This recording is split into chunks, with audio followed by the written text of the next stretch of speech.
قدرت اللہ شہاب اپنی کتاب شہاب نامہ میں لکھتے ہیں کہ ایک دن سکندر مرزا ان کے پاس آئے اور بولے تم زلفی کو جانتے ہو؟ شہاب صاحب نے جب لا علمی کا اظہار کیا تو سکندر مرزا بولے تعجب ہے، تم زلفی کو نہیں جانتے؟ زلفی ایک نوجوان بریسٹر، سمارٹ اور پڑھا لکھا آدمی ہے۔ اس کا تعلق سندھ کے امیر کبیر گھرانے سے ہے اور وہ کتابیں جمع کرنے کا شوقین ہے، اسی لیے کل تم اس کو پریزیڈنٹ ہاؤس کی لائبریری استعمال کرنے میں مدد کرنا۔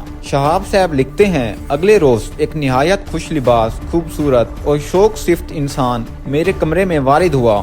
مسٹر ذوالفقار علی بھٹو بلا کے ذہین اور عقل مند تھے، بہت سے جدید علوم اور ان کے اظہار پر حیرت انگیز طور پر عبور رکھتے تھے۔ چند ہی روز میں انہوں نے پریزیڈنٹ ہاؤس کی لائبریری کو کنگھال کے رکھ دیا۔ ایک روز زلفی صاحب میرے کمرے میں بیٹھے تھے کہ اسی دوران سکندر مرزا آئے اور بولے Zulfi good news for you, تمہارا نام UN کے ڈیلیگیشنز میں آ گیا ہے۔ یہ خبر سننے کے بعد بھٹو صاحب خوشی سے سرشار ہو گئے اور پریزیڈنٹ سکندر مرزا کے جانے کے بعد انگریزی ڈانس کرنے لگے اور بولے آپ صاحب دیکھیے گا اب میں فارن منسٹر کی کرسی لے کر رہوں گا۔ اس وقت شاید بھٹو صاحب کو اندازہ نہیں تھا کہ وہ اس سے کہیں زیادہ کامیاب ہوں گے۔ بھٹو صاحب 1928 کو لاڑکانہ میں ایک امیر کبیر گھرانے میں پیدا ہوئے۔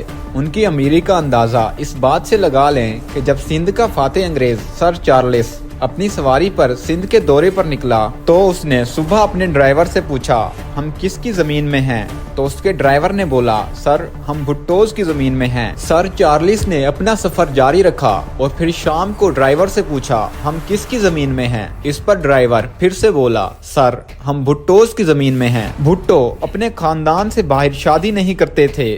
اگر کسی بھٹو عورت کے لیے کوئی بھٹو مرد دستیاب نہیں ہوتا تو وہ عورت ساری زندگی شادی ہی نہیں کرتی تھی۔ لیکن ذوالفقار علی بھٹو صاحب کی والدہ بھٹو نہ تھیں، اس لیے انہیں اپنے خاندان والوں سے شدید تانے سننے پڑتے۔ اسی وجہ سے بھٹو صاحب شروع ہی سے تیز طبیعت کے مالک بن گئے۔ 1947 میں بھٹو صاحب پڑھنے کے لیے ملک سے باہر چلے گئے اور 1950 میں بھٹو صاحب نے پولیٹیکل سائنس میں ڈگری حاصل کی۔ 1953 میں لا میں آکسفورڈ سے گریجویشن کرنے کے بعد بھٹو صاحب ملک واپس آ گئے اور پاکستان میں ہی پریکٹس شروع کر دی۔ اس کے ساتھ ساتھ بھٹو صاحب سندھ یونیورسٹی میں لا بھی پڑھانے لگ گئے۔ UN ڈیلیگیشن کے طور پر بھٹو صاحب نے تمام لوگوں کو اپنی سپیچز سے کافی متاثر کیا۔ Well, in the first place, I can answer that question in a word, on merit. And our relations with the People's Republic of China and with the United States are not incompatible. We can have good relations, cordial relations of confidence. اس لیے 1963 میں ایوب خان نے بھٹو صاحب کو foreign minister لگا دیا۔ بھٹو صاحب اور ایوب خان کے تعلقات شروع میں کافی اچھے تھے، اتنے اچھے کہ بھٹو صاحب ایوب خان کو ڈیڈی کہتے تھے۔ 1965 کی جنگ کے بعد بھٹو صاحب اور ایوب خان کے تعلقات خراب ہونا شروع ہو گئے۔ 1965 کی جنگ کے بعد امن کا معاہدہ ایوب خان اور Indian prime minister Lal Bahadur Shastri کے درمیان رشیا میں ہوا۔ اس معاہدے کے ایک دن بعد لال بہادر شاستری ہارٹ اٹیک کی وجہ سے انتقال کر گئے۔ بھٹو صاحب اس قدر غمگین تھے کہ انہوں نے یہ سٹیٹمنٹ جاری کی کہ لال بہادر اس معاہدے کے نتیجے میں انڈیا کو ملنے والی خوشی کی وجہ سے مر گیا۔ بھٹو صاحب نے اس کے بعد وزیر داخلہ کے طور پر ریزائن کر دیا اور 1967 میں اپنی سیاسی جماعت پاکستان پیپلز پارٹی بنا لی۔ 1969 میں ایوب خان استعفیٰ دے کر طاقت یحییٰ خان کو ٹرانسفر کر کے چلے گئے۔ یحییٰ خان نے 1970 میں مشرقی پاکستان اور مغربی پاکستان میں الیکشن کروائے۔ ایسٹ پاکستان میں شیخ مجیب الرحمان کی عوامی پارٹی اور ویسٹ پاکستان میں بھٹو صاحب کی پارٹی کو فتح نصیب ہوئی۔ قانونی طور پر پاور مجیب الرحمان کو ملنی تھی، لیکن بھٹو صاحب نے ڈھاکہ میں ہونے والی کانفرنس میں جانے سے انکار کر دیا اور اپنے پارٹی کے ارکان سے بولے جو بھی ڈھاکہ گیا میں اس کی ٹانگیں توڑ دوں گا۔ اس کے بعد مشرقی پاکستان میں فسادات شروع ہو گئے۔ So this is what the American administration has done. Otherwise, at this rate, we'll be opening up a Pandora's box. There will be Bangladeshis everywhere. We did not buy Bangladesh like Alaska. We didn't purchase it. East Pakistan was a part of Pakistan, made with our own blood and our own sweat. If India thinks that she's rubbing Pakistan nose to the ground and that Pakistan can come to a settlement in the way that she's behaving and has behaved in the past, that will then not bring about agreement. There will be endless bloodshed and confusion and chaos. اور 1971 میں مشرقی پاکستان سے علیحدہ ہو گیا. ادھر مغربی پاکستان میں بھٹو صاحب پاکستان کے پہلے منتخب وزیر اعظم بنے. 1971 کی جنگ ہارنے کے باوجود بھٹو صاحب نے اندرا گاندھی کے ساتھ ہونے والے معاہدے میں عظیم کامیابی حاصل کی. ہم کہہ سکتے ہیں کہ جنگ ہارنے کے باوجود ہم نے اس معاہدے میں انڈیا کی کوئی بات نہ مانی اور ان سے اپنی تمام باتیں منوا لیں. 1973 کے آئین کے تحت بھٹو صاحب 1978 تک پاکستان کے وزیر اعظم بنے، لیکن 1977 میں بھٹو صاحب نے اسمبلی ڈیزالو کر دی اور الیکشنز کا اعلان کر دیا. بھٹو صاحب کے دور حکومت میں 1974 میں ایک اہم واقعہ پیش آیا.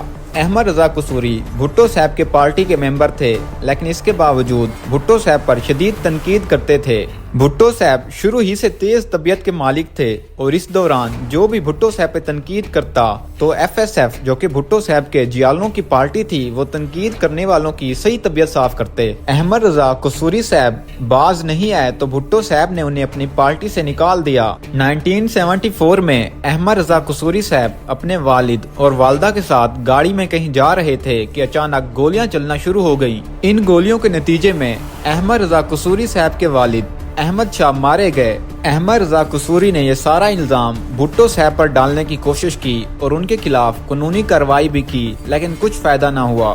اسی طرح وقت گزرتا گیا اور 1977 میں جب الیکشنز ہونے تھے تو بھٹو صاحب کی پارٹی خاصی مقبول تھی. سب کو یقین تھا کہ بھٹو صاحب ہی جیتیں گے، اس لیے احمد رضا قصوری نے پاکستان پیپلز پارٹی کی طرف سے لڑنے کے لیے بھٹو صاحب سے سیٹ مانگی. بھٹو صاحب احمد رضا قصوری پر شدید غصہ تھے. انہوں نے احمد رضا قصوری کو معاف تو کر دیا لیکن سیٹ نہ دی. احمد رضا اس پر جل گیا اور وہ بھٹو صاحب سے بدلہ لینے کے لیے کسی موقع کی طاق میں بیٹھ گیا اور وہ موقع بہت جلد ہی اسے مل گیا.